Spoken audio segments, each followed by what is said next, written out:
Joining me is Kim Bergmann, editor of the Asia Pacific Defence Reporter, who's written very extensively on this. He used to also work in the defence industry. Kim, great to talk to you again. Did I miss anything there? What else did the government cut or fail to do with China now threatening war in our region and Russia coming? Well, how many hours do we have? I think, Andrew, you've captured the main ones, but there are some other cancellations of, I think, should concern everyone.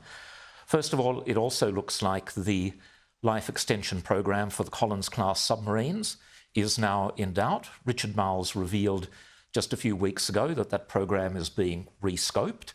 Apparently, the ambitions of Navy just cannot be met by ASC, so there are big question marks about that.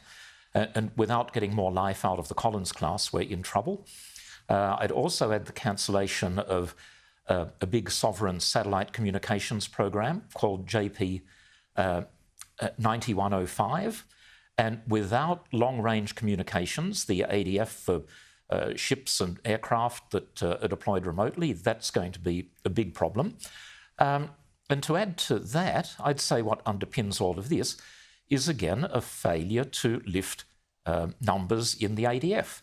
Now, about 18 months ago, Labor awarded a $1.4 billion contract to a professional recruiting company. And late last year, Matt Keogh, the minister, wrote to them, warning them of significant underperformance. None of us know what the result has been, other than there still is no evidence at all that numbers of service personnel are being lifted. And you haven't even gone into a failure to properly invest in drones to learn the lesson from Ukraine's gallant defence against Russia. And I think there's minimal investment really in the short term in missile defences. I mean, it's just shocking. Now, put it all together, Kim. What does all this mean for our military if there is, God forbid, a war in our region? Big problems. I've always maintained that the Air Force has a certain level of capability because they've invested in very capable combat aircraft and air-to-air refuelling.